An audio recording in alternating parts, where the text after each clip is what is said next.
Peace, everybody. You now tuned in to the All Viral Access Media Show. Alright? Let's get it. Now tuned in to All Viral Access Media. You dig? Alright, peace, everybody. Welcome back to All Viral Access Media. Please like, please share, please subscribe, and make sure y'all click that bell for more notifications, man. Now, first, I want to shout out my boy Cesar. Make sure y'all go follow him on Instagram at Cesar, Sayzar, and the number 1. Shout out to him for making this happen. That's my big bro. And he's been A1 since fucking day one. I can't say nothing bad. I can't say nothing wrong about that dude. So shout out to my nigga Cesar. All right. So with that being said, man, I got the pleasure, man, of hey man, this man don't need no introduction. But for those who do, it's the homie, motherfucking Cuzzy Capone. What's really good? What it do, bro? All right. What's up with it, fam? Chilling, man. Reporting live. Slauson Avenue. Facts. That's what I'm talking about. Brooklyn to LA, man. Just for those who don't know, I'm wearing all blue. I put the LA hat on. You know what I mean? Yeah. You know what I mean? That Brooklyn to Cali love, man. And definitely for the homie Nip, man. Rest in paradise, man. That's what's up. Long little hustle. Facts. Let's get into it. So for those who may not know, please give us a little background of who you are, family. I'm Cuzzy Capone, Slauson Boy original, all money in artist. And I come from South Central, Los Angeles, out the rolling 60s. Born and raised. It's pretty much okay. it as far as the introduction. Okay. All right. And we definitely want to get into the rolling 60s thing as well. So we're going to get in a little bit of that.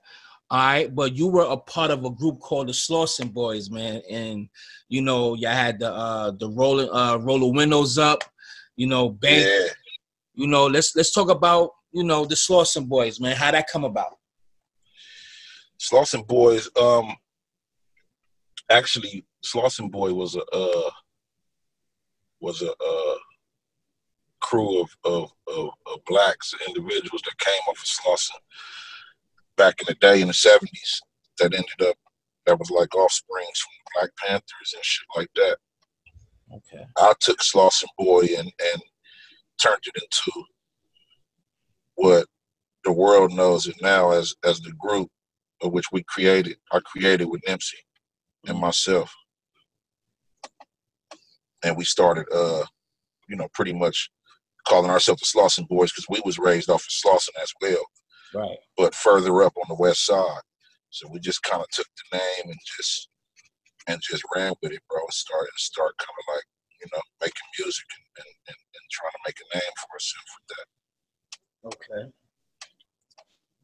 All right.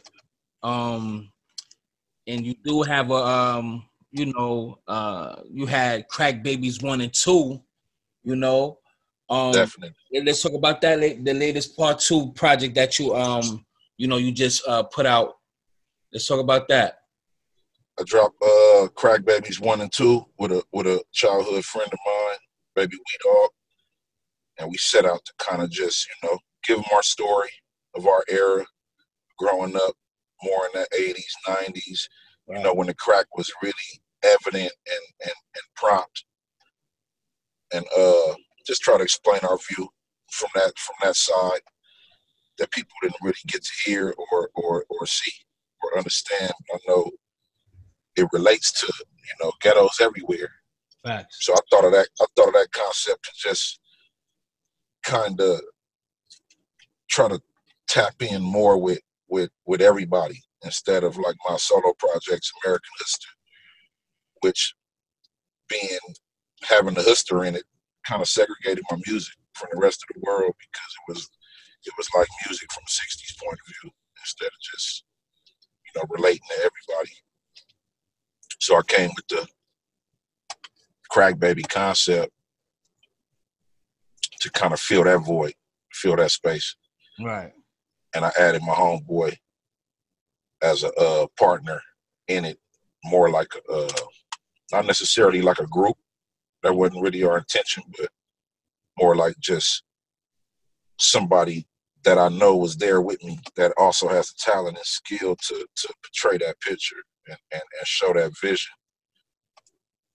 And I incorporated him for that. Okay. And we're doing pretty good with it, man. Got a lot of good feedback. People like it. You know, I get more responses and, you know, more acknowledgments. Yeah, more feedback and acknowledgments from that actual project than my previous solo projects that I was putting out, titled American Hustler, which had great music on it too. It just, like I said, it's still kind of segregating from the rest of the city and making everybody come in, you know, and support it because it still was tied to the gang, the title. Right. Not to cut you off, but your screen kind of froze up. I don't know if it's on my end or what. Screen froze. Check it out. Okay. Yeah. But other than that, you know, we're also working on part 3. I'm about to drop part 3 in October. I don't have a specific release date, but we're finishing up the records now, and it's actually the biggest project I think we did to date as far as the Crack Baby series. A lot of big records, a lot of good music, a lot of universal music, a lot of inspirational tracks, you know, just showing the elevation and the versatility. Right. As well as, you know, you're going to continue to smell the crack smoke. You're going to continue to see the picture, but just in a more relevant and a more elegant way every time, trying to raise the bar. Absolutely. Any features on there? No, not right now. We don't, but we do plan on having a couple of features from a couple of hometown guys. Mr. Rob, a couple of buddies we got from the East Coast, my nigga Wink Loke. We're expecting to have him on the project. Okay. And you know, not much though, very few, because I'm still in the process of showcasing me and Weed Dog, because I'm still in the process of building fans and followers too. So I don't want to really flood it, you know, with a lot of different vocals and voices. Right. There's a lot of talent over here and a lot of people I can reach out to, but I'm still in the process of building myself. Right. So I'm just trying to keep it, you know, keep it subtle but potent, you know. There was a song called "The Weather." It was with you and Rick Ross and the homies, the beloved Nip, man. That song was dope. Yeah. Man. One of my favorite songs in the world, man. That shit is tough, though. That shit is tough. I ain't gonna lie. That shit is tough. Appreciate it, bro. You know, how did that come about? Like, if anything, Nip called me to the studio one night and told me he had a record for me to get on, that he was gonna put Ross on. I asked Ross to get on, and I was excited as fuck. I shot straight down there and laid my verse. Right. And Nipsey laid his verse. We was at Marathon Studios downtown. And I guess that night, Nip sent the record back to Ross. And Big Homie took flight and sent it right back the next morning. The next morning, Nip had the record back. And he hit me like, bro, Ross already sent the record back. This shit is fire. I'm finna send it to you. And man, I'm about to cry when he sent me that shit, because it was just not really out of happiness, but just more out of like, you know, me and them, out of everybody, was like the most musical as far as intact with everything. You know, really had people we looked up to, and from kids, you know, Jay and Face, right?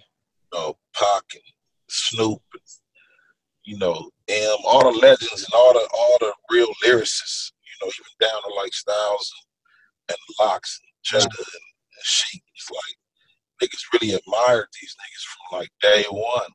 Right. So we always had a passion for like the more lyrical side of it. Right. Even though we was coming from Los Angeles. Right. You know what I'm saying? We didn't want to just rap about palm trees, lowriders and shit. That wasn't bar work to us. Right. You know what I'm saying? Niggas had to really like, you know, because we always followed the best. We always looked up to those. We grew up off of that shit. Right. I told Dre that at the Puma party. I mean, the Grammy nom party that Puma threw for Nipsey. I told him, man, I said, man, we really, you know, your music helped us. It helped raise us in them crack spots. And, you know, we running from the police and shit. We was listening to Hard Knock Life and shit. You know what I'm saying? Right. Biggie shit. You know, Gangsta and the Gentleman. Nigga really out here gangbanging to that shit. So it was just different for us musically, and we always wanted to pretty much stand out as far as whatever we did musically. And I'm glad you said that about you know, the bars and, you know, just making sure when y'all write, you know, your pen game is authentic.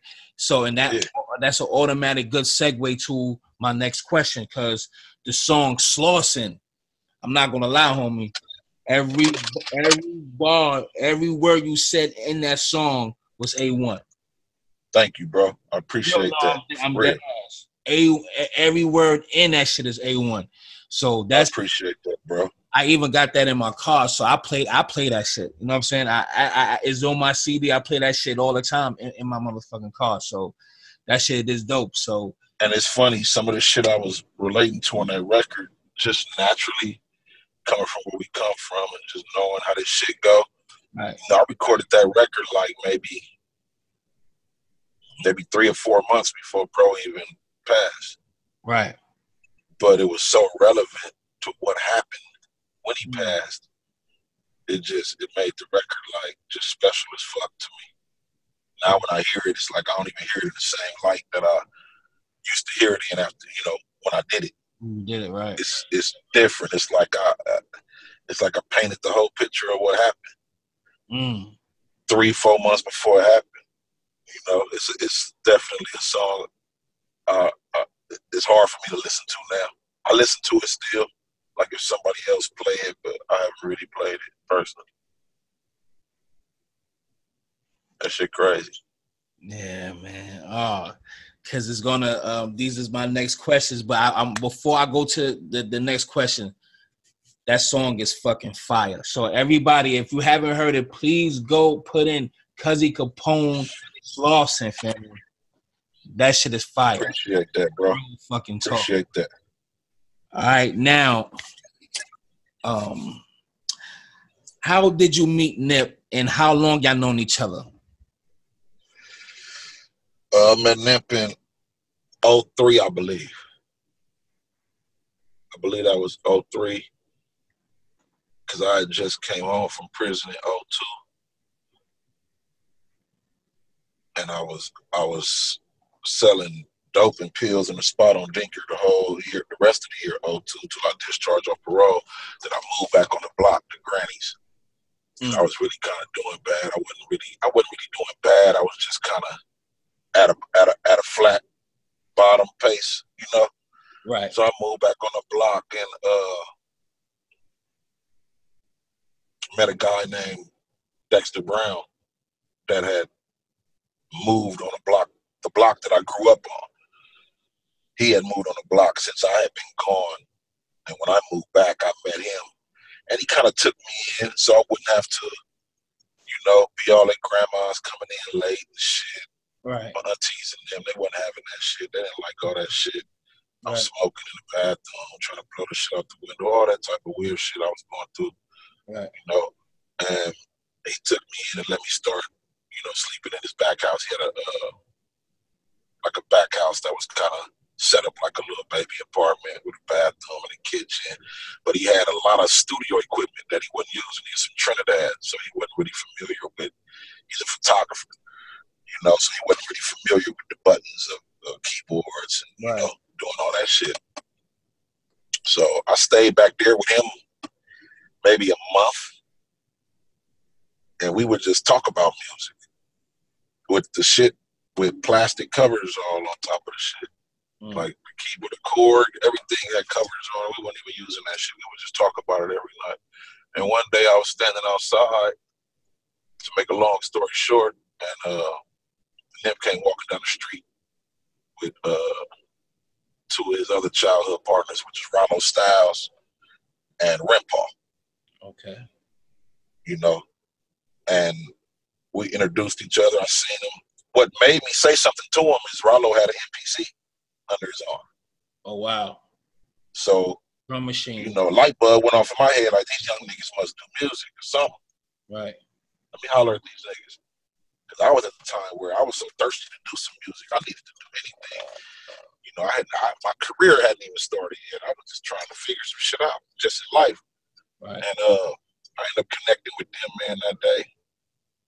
That same day, they walked to Rempaw House, got the rest of their shit, came back, and set that shit up in the back where I was. And from that night forward, we was making records. Rollo knew how to work all the equipment. So we snatched all the plastic off of that shit and got cracking. And immediately, you know, I knew Nip was like, I'm like, this nigga's a West Coast Nas. Because before the gang shit, see what people don't realize, they never heard his music. A lot of people never heard his music before the 60s shit. You know what I'm saying? But before he was deeply intertwined in the street shit, you know, he still had the same fucking creativity and the same fucking bars. From day one, it was just more on some militant, you know, big wordy shit, black power shit, still a message. Right. You know, it was always a message. But it was just minus all the glamour and the crip shit. You know what I'm saying? But I knew from then, like, this little nigga, this gonna be my little nigga, this nigga. This picture here? This nigga the truth. That's in that back room, bro. Or that I'm talking about. That's some of the first days. Wow. And that's how he used to make me feel. That look on my face every time he said something. You know? And I cherished him. You know? I did my best to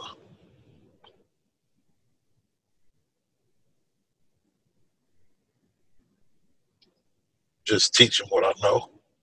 Right. And tell him about this shit, because I was already going through it. So, you know.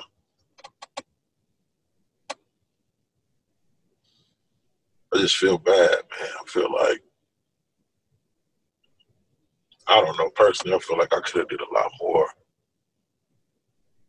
And I didn't. I kind of just let him, after a certain point, I had to let him fend for himself, because he was taking things into his own hands. So I couldn't really, you know, once you become a man, it's like, right. What else can I do? I can't do nothing but teach you what I know, and hopefully you know, stay on the right path or find a path for you that, you know, is good for you. And he did. He did. I mean, who's to say he did? He found his path. It may have been rough in the beginning, but he found his path, and he was on it. He conquered all his obstacles. I never seen a kid that I mean, even while he's gone, it's like he's still conquering shit. Diploma shit dropping. You know, I've never seen a kid that climbed every brick wall that was thrown in front of him. Right. You know, we climb a lot. Some shit knock us down, though. We got to get back up. Absolutely. You know, hustle wouldn't let nothing knock him down. Nothing, man. He climbed every wall that was cool for him. And I was always inspired by that, by him. He was inspired by me for certain things, and Later on in life, as life went on, I became more inspired by him and what he was doing. It went from me teaching him to him teaching me. That's right. If you understand what I'm saying. Absolutely. That shit crazy. Everybody could always learn something from somebody else. You know what I'm saying? Definitely. A good leader was a good listener. You know what I mean? So yeah. So definitely. How many songs? Bro. How many songs do you have with Nip? I probably would have to go through the computer, bro. I know the stuff that's up. We got shit on Bullets Ain't Got No Name, 1, 2, and 3, I believe. Right. Crenshaw. We got one. We got a couple on. It's maybe 10 up that's available. But if I check my computer, maybe about 20. I got some unreleased stuff too that nobody never heard. I got some stuff. I absolutely was going to ask that at the end. So since you brought it up, you already answered the question. So yes, you have some unreleased Nipsey verses. Yeah, I got a couple. Are you in the future planning on releasing that or use it for one of your upcoming projects? Or you just saving it for the right time? Most definitely, I'm gonna release it. I would never hold his voice back. That's right. I wanna release it and probably put it on something up and coming, like my new solo project. Excuse me. But I would definitely also want to check with Sam and a couple other people to see how we're doing this music, right? And how they're going to be displaying it, like what's going to be going on, if Rock Nation going to be putting it out, or if it's just going to be all money in, or I don't want to just get to throwing out a bunch of unreleased shit, right? And I ain't checked with the protocol yet, but definitely, yeah, I'm gonna release it for sure. Okay. Now look, man, I see you got the all money in chain now. How does it feel of you getting that chain? Man. That's a Cesar question. How you feel about getting that chain? Man, I was at Taos one morning eating breakfast, and Nip called me like, "Bro, where you at?" I said, "I'm right here on Taos, bro. I'm on 5th eating breakfast." He was like, "Don't move. I'm finna pull up on you." Mm-hmm. And him, Sammy, and Adam pulled up. And he told me to come outside. Called my phone, told me to come outside. I came outside, and they passed me the trophy.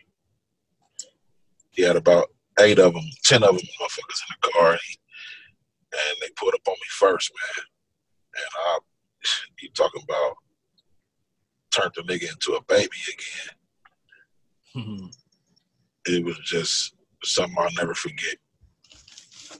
Bro passed me the chain and told me to keep grinding, and right. He got me. And, we finna kill these niggas. Stay focused. Keep doing what you're doing. He was proud of me because I had stepped up on my craft too, and I stopped just looking around and complaining. Right. I got my ass in the corner. Bought me some Pro Tools, and nigga, I got cracking and dropped 5 projects, and bro was proud of me, and I know he was. He told me. That's right. Word. All money in, man. I know that's definitely a moment to cherish. Oh yeah. That's something you ain't never gonna forget, man. Oh yeah. All right, so let's take it back just a little bit. How was it growing up? I got a few more questions, not that much. How was it growing up on Crenshaw and Slauson, about in the rolling 60s, and the game? I mean, as a kid, it was just the ultimate. It was everything once you jump off the porch into some shit, and you're growing up in these hoods in LA. Right. As a kid, it's everything you want it to be. It's everything you ever expected and more. It's entertaining. It's fast. It's it's just you get attracted. You get attracted to this LA shit fast. You know, the drugs and the guns and shit, making a little money. I thought it was the way to go. You know, you couldn't tell me nothing else. And then I was following my older cousin too, and older niggas on the block.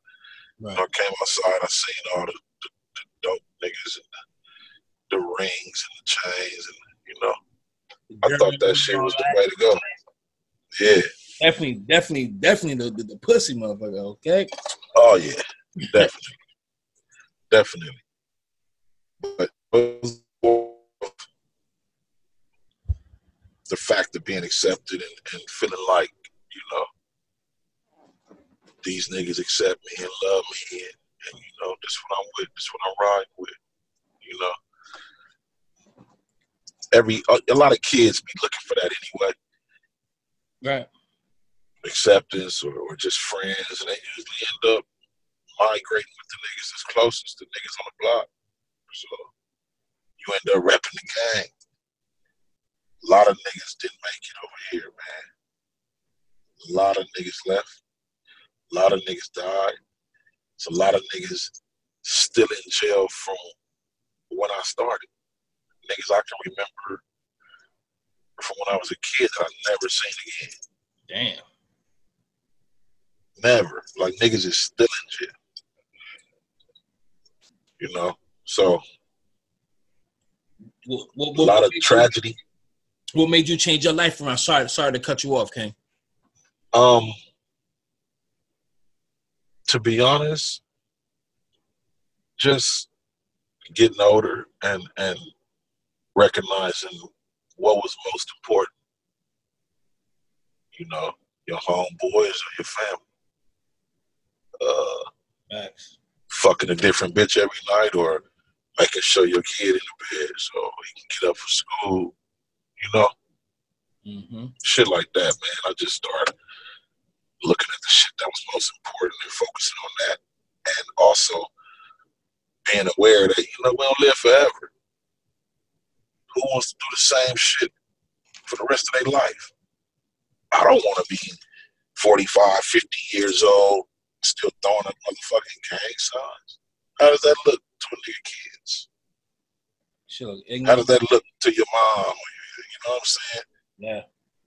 You look lost. You look like somebody who never grew. You know? I just started getting more interested in you know, things that could, things that was more positive that can give me leverage in life, where I can create some more opportunity other than being around. You know, I still fuck with the homies. I still got homeboys that I got love for.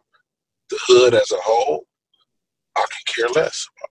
That's right. Because at the end of the day, the hood don't love you back at half of the times. The hood don't love you back none of the time. The hood only loves you back when you're doing something for the hood. That's right. You know? Yep. And them feelings can change. The feelings change. Nigga, fuck overnight. The feelings change in a matter of hours. I've seen niggas throw picnics and buy all the liquor and buy all the weed for niggas, and he's still the nigga that get beat up at the end of the fucking party. You know what I'm saying? Like, damn, they can't do nothing for niggas. Word. You know, and it's just the character of niggas, man. And it's sad. It's sad as fuck. You know, I used to be a kid like, I don't see how niggas leave the hood. Niggas get money and leave the hood. I never do that shit, boy. Was I lying? I didn't know though. I was young. But you gotta grow. You gotta lead this shit, or it'll take you under. It'll swallow you, because everybody can't be you, and everybody haven't grown in their mind. You know, so everybody can't relate to how you feeling and what you're doing. And when niggas see you doing something good, they don't like that, because they can't think like that. But it's not your fault that they can't think like that. We all got the same 24 hours. That's right. But a LA nigga will ice you for nothing, just because everybody else love you. Nigga kill you because too many people love you. and they don't get that attention. They don't know how to brighten up a room when they walk in, or nobody gives them hugs when they come around. A nigga will hate you for simply that. That's a fucking thing. It's sad, man. Love will get you killed out these motherfuckers. Yeah, that's basically what it is. You show too much love, niggas don't know how to accept that. And I'm gonna keep saying this quote by Mano, like when like in the hood and shit, you know. I fuck with Mano too. Shout out to Mano. It's gonna be, you're gonna get love in the hood. You may get some little haters here and there, but it's just that small percentage of niggas that really, really envy you because they see you. They see you with Nip. They see how you progressing. You doing what you need to do. You know what I mean? You rubbing shoulders with certain people. You moving. You know what I'm saying? And exactly. Just because you're doing that, instead of them working on their own problems to fix their own shit, they rather take you out instead of fixing their own. Instead of fixing their own shit. So niggas sit up and worry about. I know niggas personally that sit up all day, go on Instagram and talk about the next niggas all day, what they doing and what they got, why they like this, but not concerned about themselves or their own well-being. That shit is crazy. I can't just sit up and look at niggas all day. For real. How the next nigga living. I glance at that shit a little bit. I go on there. You know what I'm saying? I support the niggas I fuck with, but I can't just sit up and look at niggas balling out all day. I don't want to. I mean, I'm trying to figure it out. Like, how can I do that? Right. You know? But at the same time, I don't hate it. I love it. I've always embraced it. Always been a kid that, yeah, I see a nigga come through and a nigga look like he having a great day. That always inspired me. Right. Nigga, you in a big whip, nigga. You looking like you just passed, or nigga, that was always like, yeah. I was always a nigga like, yeah, I gotta get on my shit. Not fuck that nigga. That's right. He don't give me nothing. Fuck that nigga. Niggas is sad, man. That hood mentality, man. Hey, we all hood, man. But at the end of the day, we have to understand, man. Goddamn, that like a lot of the times the hood mentality is a one-dimensional way of thinking, and it's hard for them to think outside the fucking outside that hood mentality. And I think that us as black people, man, we definitely gonna have to, man. We just gotta That's because niggas ain't never seen nothing else. You know, niggas ain't never. But I can't really say that because I was a nigga. Nip, the first person put me on an airplane. I ain't never been on an airplane in my life. Mm. Nip flew me to Texas, Miami, and New York right before he died. Like the last year or two before he died. I had never been on an airplane. I didn't even tell them niggas that because I knew they was gonna be clowning me, trying to scare a nigga and shit. So I just jumped on that motherfucker. I told that nigga Nip, like, bro, he was like, bro, you cool? I'm like, yeah, that shit was cool. I ain't never been on no plane, but it was cool. He like, bro, you ain't never been on no airplane? I didn't tell that niggas till we landed though. They was sleep like a motherfucker. I didn't even go to sleep. Nigga, my eyes wide open like a motherfucker. Scared to death, huh? Man, I know I was. I was nervous. I was pumped though because I felt like I was more pumped than nervous because I just felt like, nigga, it's that time. My brother Ron, he getting me out here. I was ready to go. You know what I'm saying? I ain't give a fuck. So, just shit I'll never forget, man. Absolutely, man. I see that Black Sam done sent you some some shit from Rock Nation, the Puma joint, the stuff that Nip was just putting out before he died, the design and all that you just put on. Yeah. Shout out my bro Black Sam, man, and Puma. Yeah. Rock Nation, whoever had anything to do with that shit, man. Shout out to y'all. Appreciate it dearly. You know, appreciate Bro too for keeping me in mind. And Yeah, man. He looked out, sent me some pieces, some shoes, some of my brother's shit. I didn't have to go to the stores and shit and catch the sold out signs and shit. I heard him been doing good though. I heard him been doing great. So that's cool, man. Another goal he accomplished. And like I said, not even here. It was just fucking amazing, man. And I'm just mad that I just know that he wasn't finished. You know, people could say what they want. I don't believe that shit at all. He had too much stuff already still going. He was not Too finished. much stuff going. He wasn't finished, and his purpose wasn't finished. It's just, you know, every day the devil's working, every day, and no matter how much, you know, we're covered by God and we believe in God and we claim to have faith, we gotta also kind of walk godly, and it only take one time for you not to be, you know, around these motherfucking parts, because one time, that's all it'll take.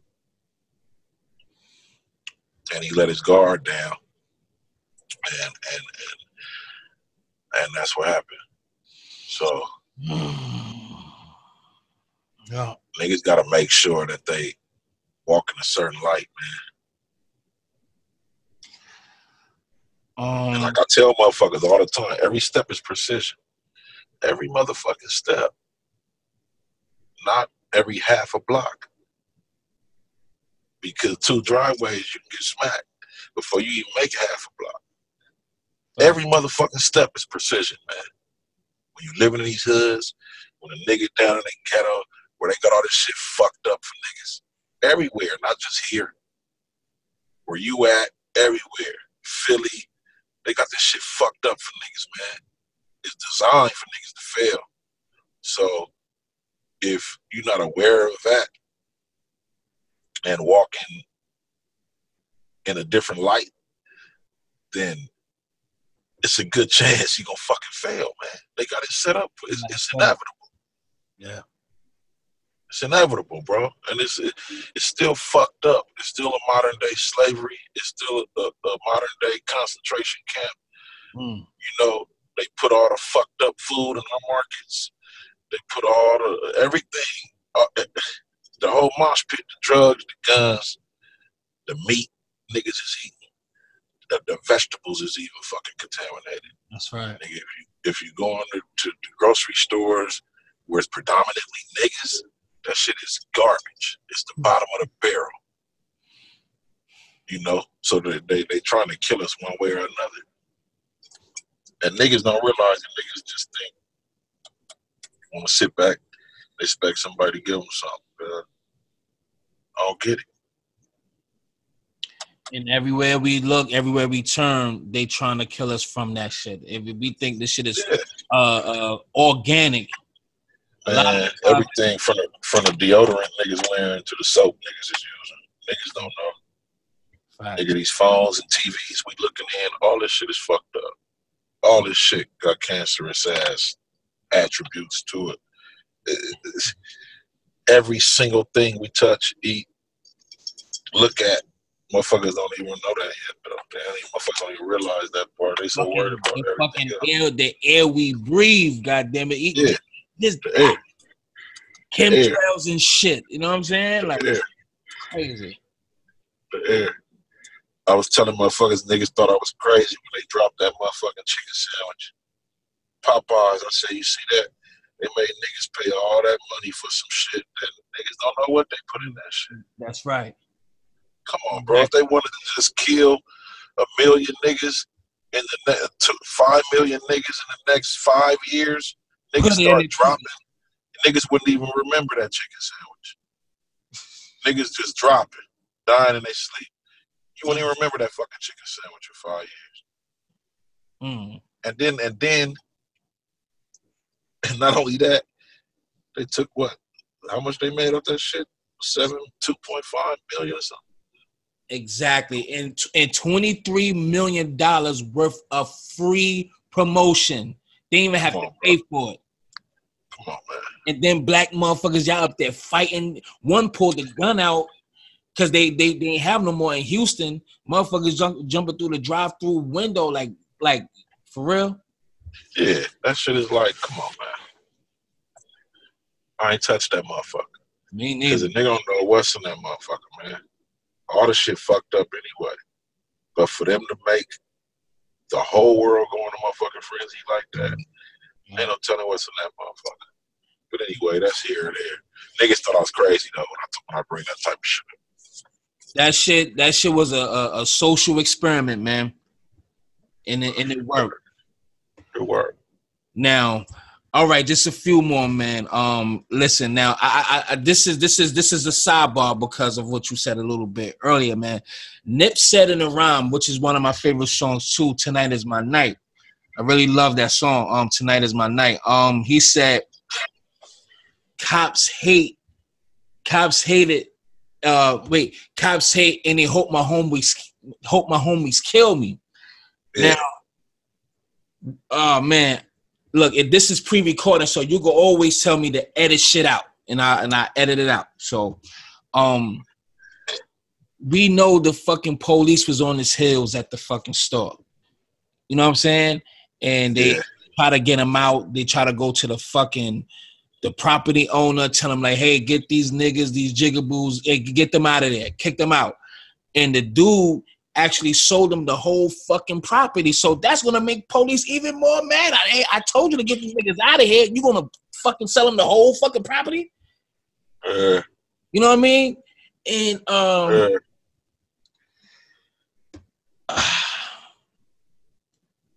will again. You can always tell me, hey, just leave that out, and you got my word. I don't know, man. It's a conflict with me, man. Could it have been that bitch nigga shitty, or was all this shit orchestrated, man? So, that I really wasn't gonna go there, but I don't know, man. You know, I just feel real. I mean, honestly, bro, your guess is as good as mine, man. You know, I'm not even, to be honest, I never was one to be intertwined all in to where I'm listening to the he says and rumors and she says. You know, honestly, I still can't really put a finger on it. I don't got a clue if it was orchestrated, you know, whatever the case may be. The police behind it, the homies, I really don't know. I really don't know. That's my honest answer for that. What I do know is I don't think it was random. Let's say that. I don't think it was just a spur of the moment situation. No, I don't. That nigga planning to do that shit. I don't. I think it was something or somebody behind it. But like I say, who knows? I don't know. Think about it every day still to this day. And I don't got a clue. I just know it was fucked up. Do you know that nigga shitty cuz? You ever seen him before? I've seen him a couple times, I believe. I can't really put just a day or a situation with this nigga though that I've even seen him.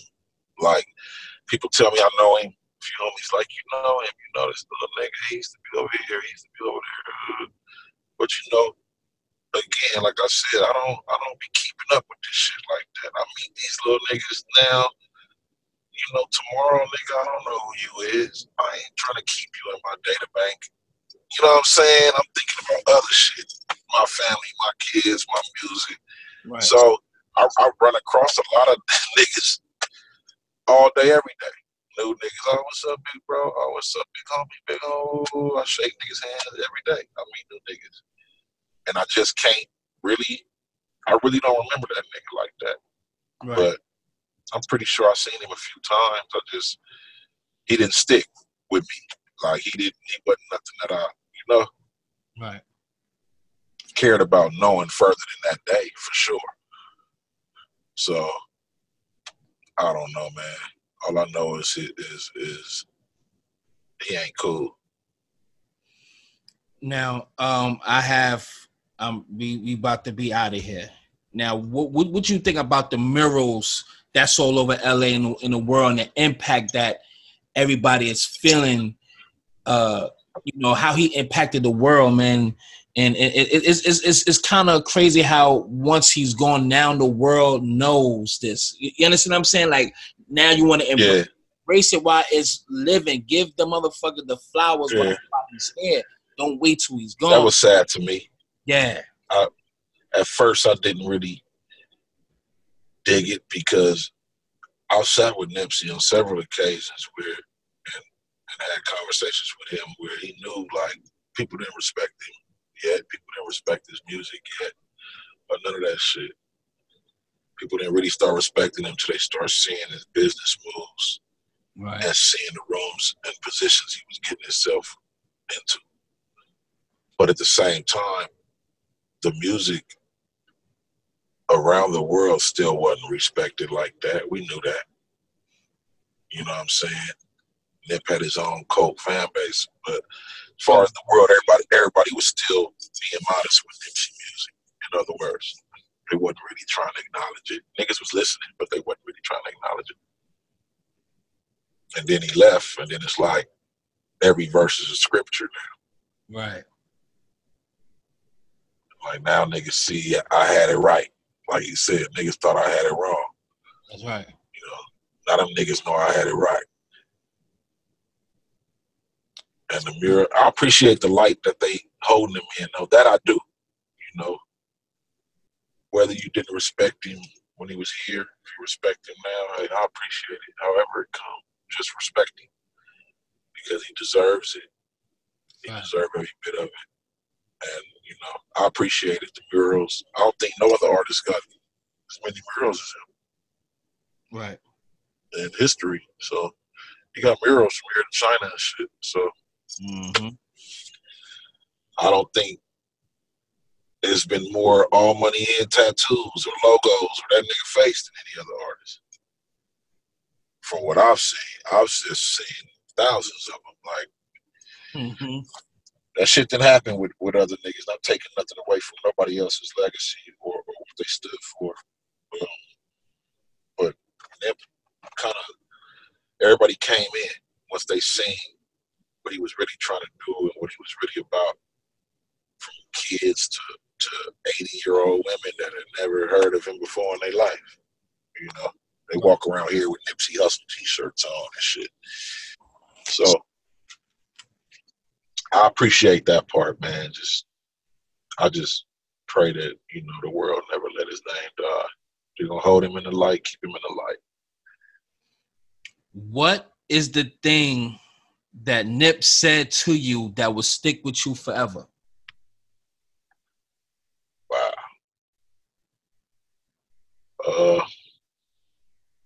Your cameraman off, King. Hold on 1 second.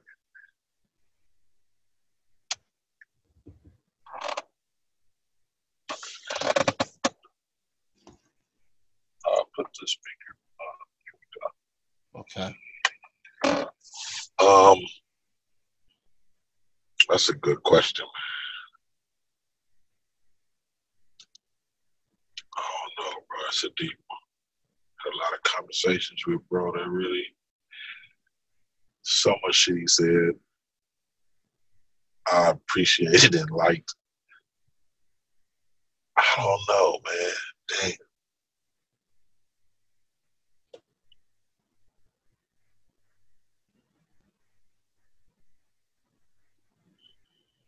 I don't know. I would have to think about that one for a sec, bro. Right. Damn. Or because I know it's a lot. So if anything, what is what is your most memorable moment with Nip? Besides the, I know the All In chain and things like that, but Oh yeah. Most memorable moment with Nip. I think from the past or the present, like before he was on, or it don't matter. It don't even matter. Or the funniest or the craziest thing he ever did, or whatever. What however you want to explain it. Oh shit, that nigga Nip was crazy. Nip did gang of shit you wouldn't have expected that nigga to do. That nigga's crazy. But I think to date, probably one of the most memorable would be me and him smashing through Brooklyn in the Rari. Okay. In the 458, top down, past Barclays, Crown Heights, all through that motherfucker. Pulled up at Chino's, got some pizza and shit. Okay. Shopping across the street. I forgot the name of the little store across the street from Chino's. So that little fly little shit. Shop. But I think that might be the most memorable today. Just the fun and the joy he had that I seen in his eyes. He was very proud to be where he was in life. And he was also proud to see that I was right there with him still. And I think that made that moment, it's just a certain look he had in his eyes. I think that made that moment pretty special to me, for sure. There's a few others too, of course, but straight off the back, that one right there will definitely one for the trophy shelf. You know? Thanks. Oh man, so hey, in closing, how is Black Sam and Adam? That's my final question. They're cool. I talked to Adam yesterday, actually. They holding up pretty good. I haven't talked to Sam in a few weeks, but from what I hear, he's coming around. He's being strong as he possibly can, you know. And I know it's hard for my brother because he catered to Nip. Nip was his sculpture as well as his brother and his everything. So, he cradled Nip. Right. So, Sam is okay. He's definitely one of the strongest men I know. So I know he'll come around. I know he'll be okay eventually. But I know that fire will never stop burning. You know what I mean? Right. And Adam's definitely headstrong also, and a good person and coming around. Definitely. They cool, man. They cool as cool as you gonna get under the circumstances. Right. And oh yeah, the tower. I my bad. I'm sorry. That's it to me. That's it. The tower that's in that's in Nip's honor. What's your thoughts on that? That's dope, right? The tower that's gonna be built. If everything's right about it, yeah, I believe that's dope. Hell yeah. Do you think? Do you think things is right about it? Huh? I don't know, bro.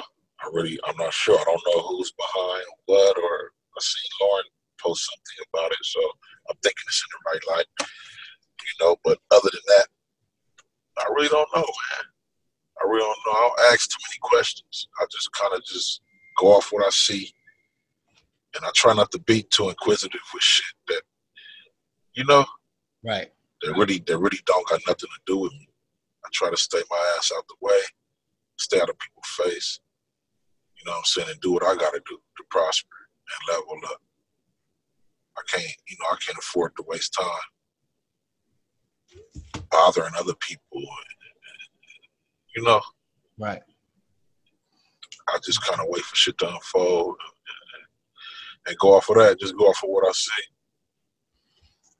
I would just say this. You don't have to say nothing, and then we definitely. Our only thing I can say is I feel it's a lot of fishy shit going on, and I just hope, you know, we already know Black Sam and Nip was definitely smart businessmen, very smart businessmen, and I just hope the business partner that they had business dealing with and then doing the tower and everything. I'm pretty sure, I'm very confident that Black Sam and Nip definitely made sure that the shit that they had planned, they're going to reap some benefits from that. So I really, truly, hopefully believe in my heart Black Sam and Nip was on that before Nip's early demise. So I still feel shit is real fucking fishy. I can't really put my fucking hand on it. And one thing I can tell you, if it is anything fishy, or if it is anything corrupted in a situation, it won't get past Black Sam for sure. So as long as Sam is in control of everything that needs to be, they should be okay. And I have faith that they will. And I have faith in my brother because I know him. And like I say, he's also one of the most efficient people I know. Mm. And Sam ain't never been for nothing sloppy and no bullshit. Absolutely. Now, man, I want to thank you, man. Where can the people find you on social media and all your projects you have coming up and which you already have out, things of that nature? You can follow me at I am Cuzzy Capone on Instagram, Facebook, and Cuzzy Capone. I'm hardly ever on it, but I'm going to get back to the Facebook thing too.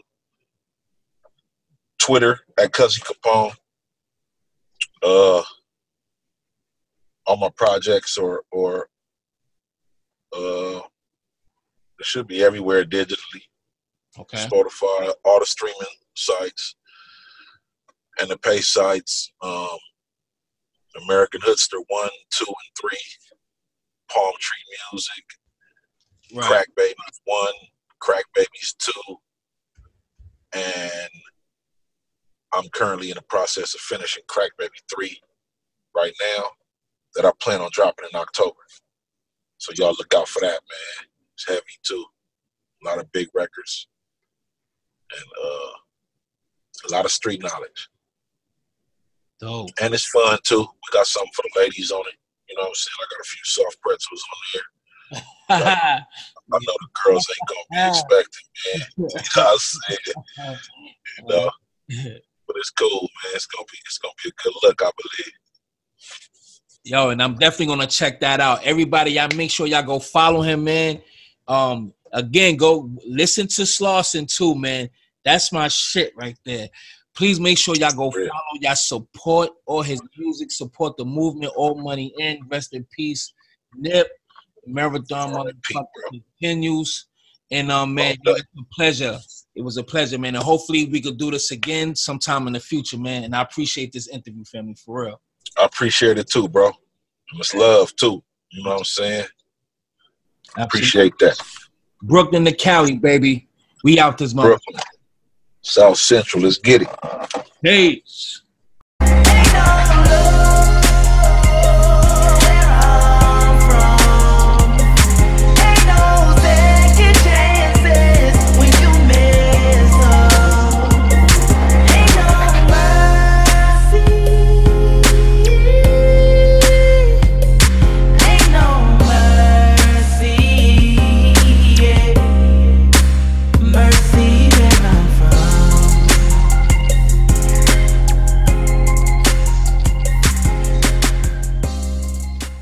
Before you leave, make sure you hit that like button, that share button, and definitely subscribe.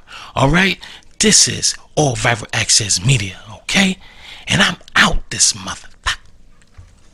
Peace.